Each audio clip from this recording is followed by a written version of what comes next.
So let's see. First item agenda is, as always, public forum.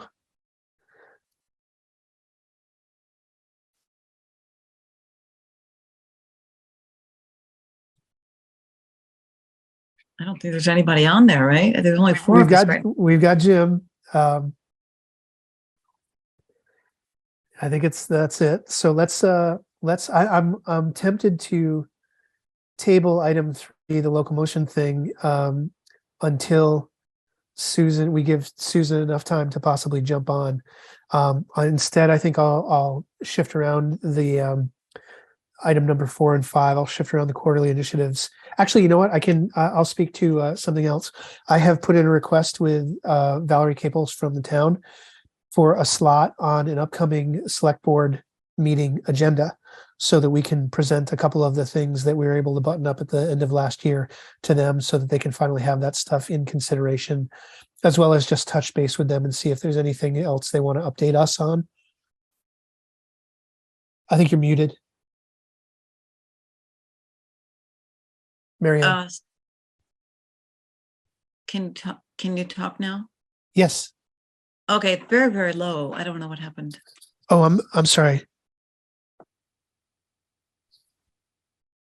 Should I try again?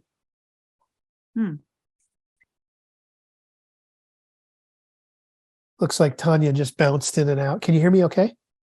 It's really low. I don't know if it's just me or not. Okay, hold on. I'm going to take these out. Can you hear me better now? No. Then it might be on your end. Okay. I can hear you perfectly. Jim, are you having any audio problems? None at all. Okay. Okay. I saw Tanya jump in and then jump out. I was mentioning, Marianne, that I put in a request to Valerie Caples to get us on the agenda for an upcoming select board meeting so that we could present a couple of the things that we had buttoned up at the end of last year, as well as just touch base with them. So as soon as I know when that date is, I'll send a note around to everybody, because I know in the last couple meetings, some things have come up about some of the, I know whether it's ARPA, some of the things that the ARPA funds committee had been bringing up about, say, Pine Street. I know there was a push to get some of the ARPA money I don't want to say it was a Pine Street sidewalk thing, but it sounded a lot like something that we had already done, that we had in the Pine Street project that we'd inherited that was already budgeted for. So if we've got any questions or anything like that, I'll give everybody a chance to pass all those questions over, and we can ask the select board when we get our date. Hi, Tanya. Hi. Next, we're mixing up the agenda a little bit, Tanya, because we're anticipating that Susan Grasso from Local Motion might join us. So we're just giving her a little time to jump on. So we're going to jump to item number 4, quarterly initiatives. I had mentioned the idea back, I believe, in December about presenting an initiative per quarter to the select board, that we work for 2.5 months or whatever on something that we can put in front of them. And they could really be anything. They could be continuations of some of the things that we've discussed before. They could be new things. They could be related to grant writing. They could be extensions of some of the outreach we've done with some of the other groups in the town, the multi-town area here. And I just wanted to get that back on everybody's radar so that we can start talking about that. I didn't know if anybody had discussed that or had any thoughts about that in the meantime, but when I send the note out about when we get our date for the select board, I'll also put a mention in there to the rest of the gang, asking them if they've gotten any further thoughts on what our first initiative should be that we put in front of the select board for this year. Let me just check my email to see if Susan's reached out.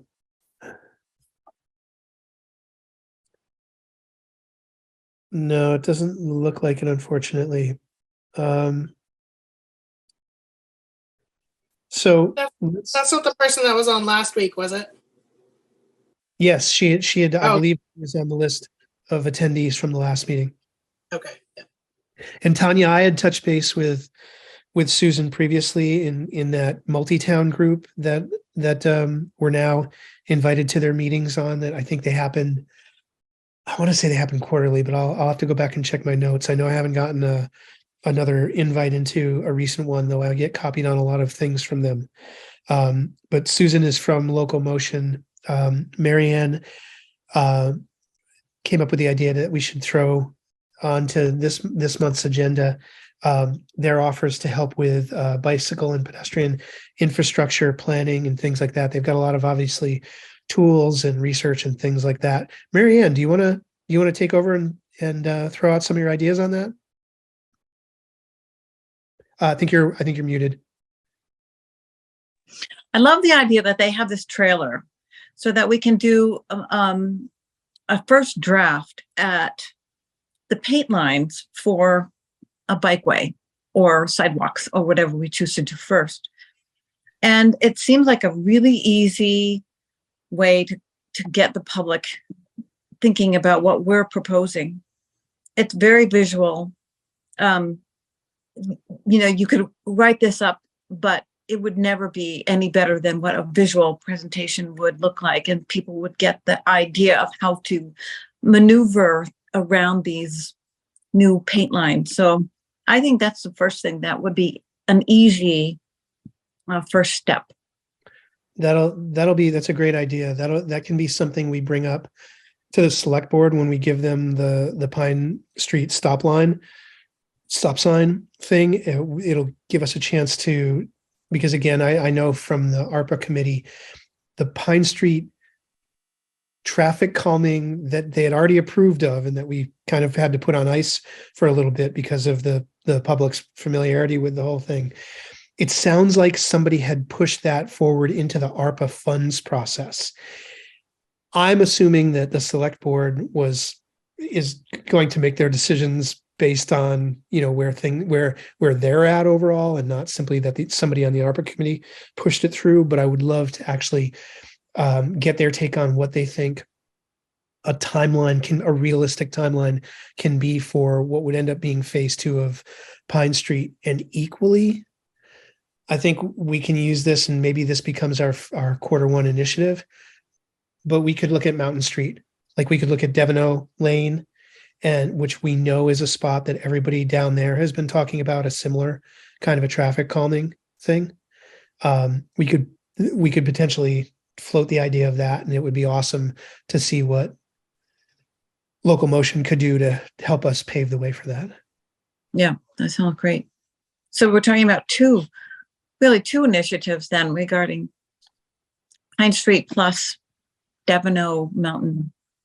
I see the Pine Street thing as just continuation of what we're late in presenting our formal plan because we were so late in getting consensus on it or quorum on it. So that's really a holdover from Q4 of 2022. And we're going to present that to the select board, hopefully maybe even next week. And then that'll it's going to be that, our mission, and just some other, a few other odds and ends and things like that. In addition to, it'll be the first time we will have gone in front of the select board formally. So I'm looking forward to just being able to connect with them on a greater level than we have in the past. It's obviously awesome that Ian is our sponsor in this whole thing. I can't wait to actually see some of the other gang and hear any of their comments and concerns and ideas as well face to face. So, okay, great. But I think we could do something though.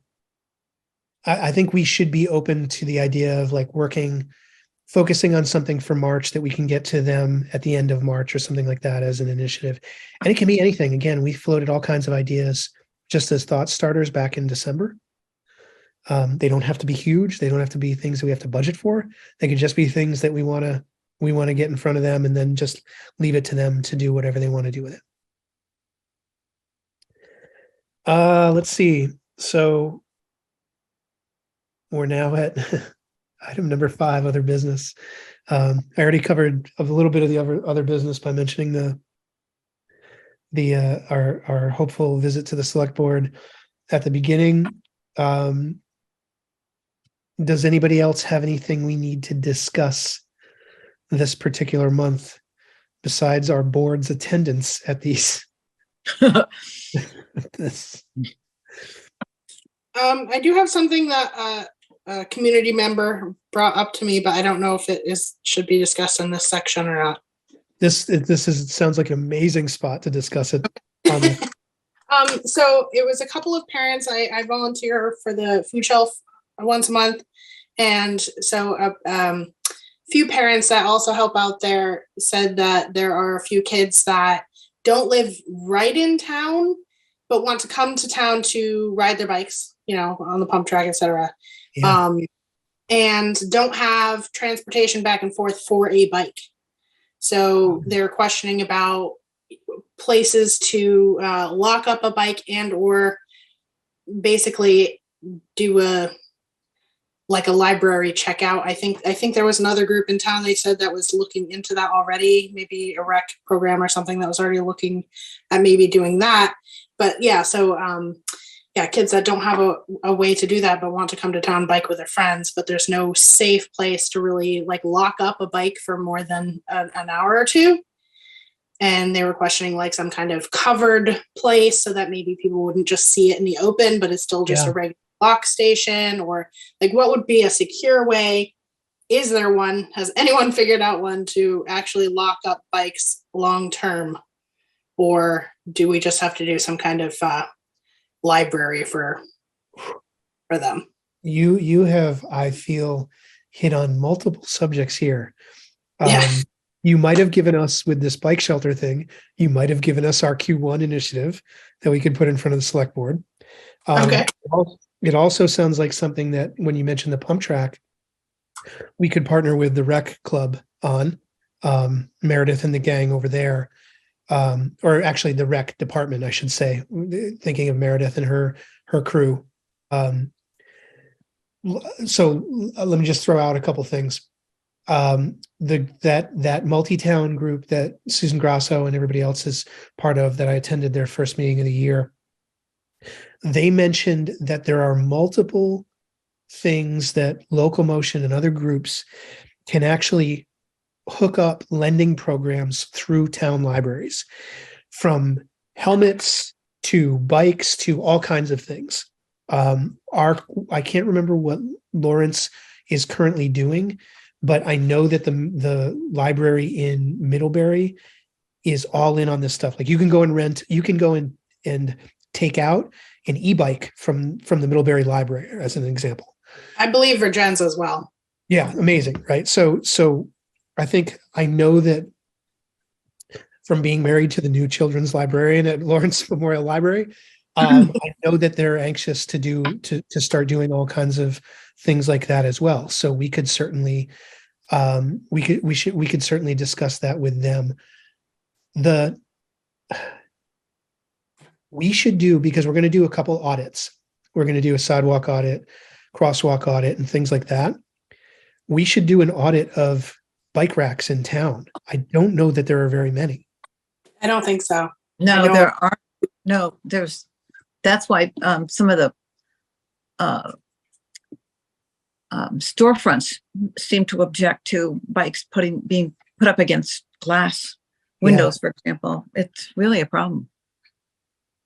So this is interesting. Yeah, I know from experience that I would leave when I would ride my bicycle to where the 116 bus would pick up in front of the bank there off the town green. I would just lean my bike up against the fence at Howden Hall with sometimes not even, but with a bungee cord, making it look like there was a lock to it. And I would leave it there for a week and it would never get touched.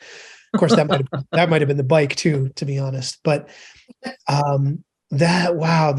this could be really cool. So, all right, let's think about bike racks. Let's think about a bike shelter. Tanya, mixed in with what you noted as a challenge, do the people that had mentioned this to you, do they have a problem getting their bikes to the village? Yes, that's the to and from was part of it. That's why she was asking specifically about like for longer term, if we're afraid of bike theft now, maybe a at least sheltered bike locking area would prevent people from looking at it, thinking of it. I don't know, you can put up a fake camera and say you're being monitored, whatever, just to make it so that it's just a safe place to lock up a kid's bike for long term so they can come to town and use it. But, has a deterrent for you're not immediately seeing them from the road. You're not going to think to go and steal them. It's just the kids that know that they can go lock it there or whatever. I don't know. She came up with multiple ideas. It's a tough thing. Are they Bristol residents?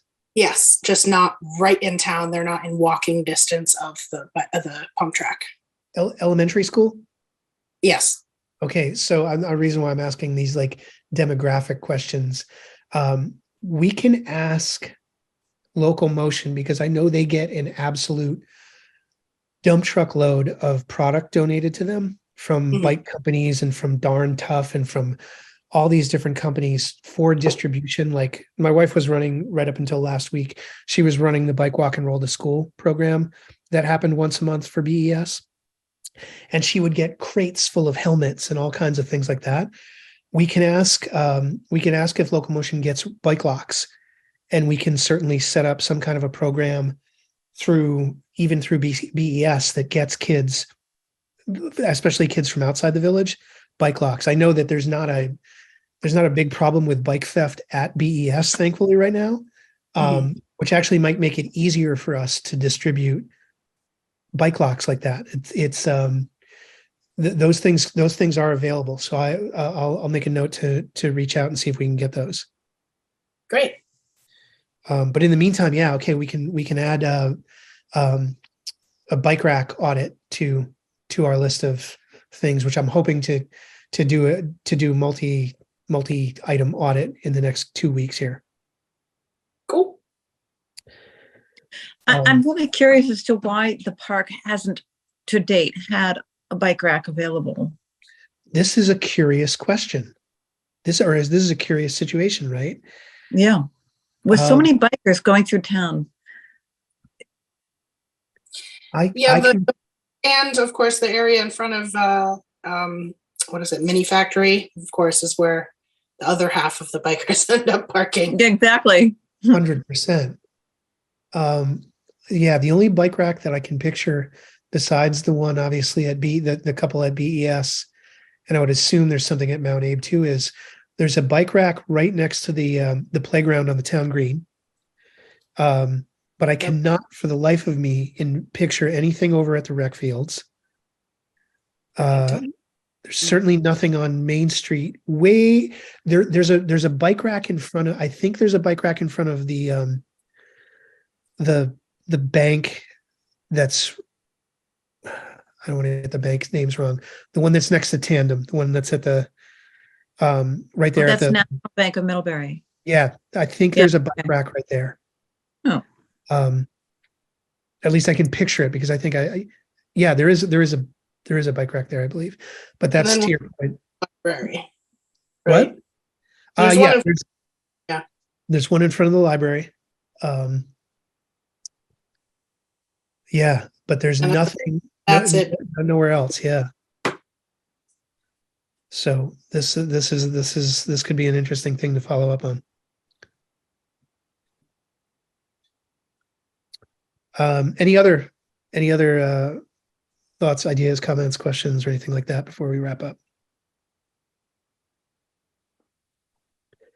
Okay, as noted, I will let everybody know as soon as we get a date for going in front of the select board. I don't know. I know that they're back to in very open in-person stuff. I don't know if our attendance will be on Zoom or whatever, but I'll certainly let everybody know when that's going to happen, and I'll put the call out for questions and comments that we want to run in front of the select board, in addition to the things that we're actually going to be presenting. In addition to that, call for this quarterly initiative thing, and we'll note coming out of this meeting that this I don't know what you call it, like bike infrastructure idea bike racks and bike shelter could be something that's absolutely worth putting in front of the select board. I don't believe they've assigned any of the ARPA money yet, but I could be wrong about that. And that feels like it would be a real easy win there to do some kind of a bike shelter or something like that. Especially Yeah, if relatively low cost and easy to get approved. it would be like, I mean, I have a woodshed that I built in an afternoon. Right. It would basically be like that kind of a thing. Exactly. Okay, so if there's nothing else, motion to adjourn. Seconded. Okay, everybody, thank you. Second. Thank you. Amazing for the seconding. Jim, as always, thank you for coming. Our friends at Neat, thanks for hooking us up. Yeah, and again, to everybody, thank you. Thank you for attending. I obviously appreciate it. Sorry I was absent. I was unfortunately overseas last month and so could not make it. But anyway, it's great seeing you all, and look for an email hopefully tomorrow on the select board thing. Great. Thank you, Chris.